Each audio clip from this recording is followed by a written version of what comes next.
সম্মানিত ভিউয়ার্স, আসসালামু আলাইকুম ওয়া রাহমাতুল্লাহি ওয়া বারাকাতুহু। আশা করি সবাই ভালো আছেন। আর এখনকালের যে অবস্থা, আমরা কীভাবে ভালো থাকবো, আমাদের মুসলিমের উপর, আমাদের মহানবী সাল্লাল্লাহু আলাইহি ওয়াসাল্লামের উপর এত অবমাননা করা হচ্ছে যে আমাদের মুসলিমকে এক ধরনের প্রায় নির্যাতিত করা হচ্ছে। বাংলার মধ্যে প্রায় এই কয়েকদিনের মধ্যে অনেকেই নবীকে নিয়ে অনেক কথা বলেছে। যেমন প্রথমে ছিল তসরিয়া নাসরিন, তারপর ছিল ভারত নূপুর শর্মা। কয়েকদিন আগে আপনারা দেখলেন যে আসাদ নবীকে নিয়ে কী কথা বলেছে। এখন আবার আরেক কুলাঙ্গার, আরেক নাস্তিক এসেছে। সে পুলিশ অফিসার নাকি, তার নাম হলো মাশরুফ হোসেন মাশফি। সে নবীকে নিয়ে কী বলেছে যে নবী নাকি বারবার বিয়ে করেছেন, নবী নাকি 9 বছরে একজন মেয়েকে বিবাহ করেছেন, নবী নাকি চরিত্রহীন। তো তার বক্তব্য ছিল এমন যে আমার সমস্যা হলো মহানবীকে সর্বকালের সেরা আদর্শ হিসেবে মেনে নিতে।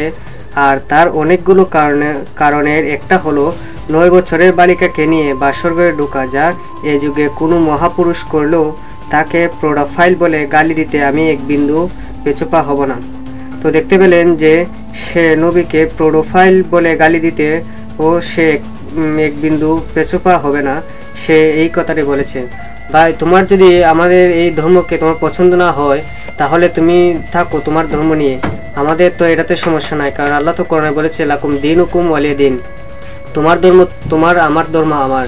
তো তুমি কেন বারবার এই ইসলামের উপর কেন এই নাস্তিকরা আঘাত এনেছে? তো আপনারা যদি একটু লক্ষ্য করুন তাহলে দেখতে পারবেন যে শেখ মুজিবুর রহমান বিবাহ করেছিলেন যখন তিনার বয়স ছিল 11 থেকে 12 বছর। আর যখন তিনি যে মেয়েকে বিবাহ করেছিলেন ওনার স্ত্রীর বয়স ছিল মাত্র 3 বছর। তো এই দিক থেকে যদি লক্ষ্য করে সে যদি শেখ মুজিবকে বলতো, তাহলে এতদিনে আমাদের দেশের সরকার, আমাদের প্রশাসন তাকে অবশ্যই চাকরি থেকে বাদ দিয়ে তার হাতে এতদিনে গ্রেপ্তার করে তাকে গ্রেপ্তার করে সে এতদিনে জেলে থাকতো, হেফাজতে থাকতো।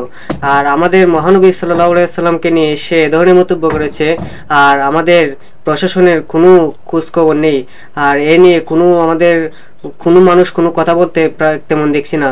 তুমি মনে করেছো কি তুমি এই দেশে বসে, এই বাংলার জমিনে বসে নবীকে নিয়ে কথা বলবা, নবীর বিরুদ্ধে কথা বলবা, আবার এই বাংলাদেশ জমিনে বসে তুমি পুলিশের চাকরি করবা? এটা কখনো মুসলিম জাতি মেনে নেবে না। তুমি যদি এটা ভেবে থাকো তাহলে তুমি ভুল ভাবছো।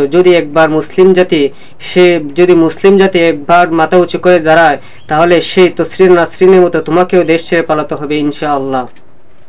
তো আমাদের সম্মানিত দর্শকদের এটা উদ্দেশ্য করে বলছি, যে জায়গা থেকে আমার এই ভিডিওটি দেখছেন, সবাই বেশি বেশি করে শেয়ার করে দিবেন, যেন মুসলিম জাতি এটা জানতে পারে যে এই কুকর্ম যে সে করেছে, এই কথাটা সে যে বলেছে, তা যেন সবাই দেখতে পারে। সবাই এই বিষয়ে গণ আন্দোলন শুরু করুন, যেন এই নাস্তিক কুলাঙ্গার সেই পুলিশ অফিসার যেন অতি শীঘ্রই আইনের আওতায় আসে এবং মুসলিমদের যে যুক্তি, সে যুক্তি মতো যেন সে বিচার পায় এবং মুসলমানের অন্তর ঠান্ডা হয়।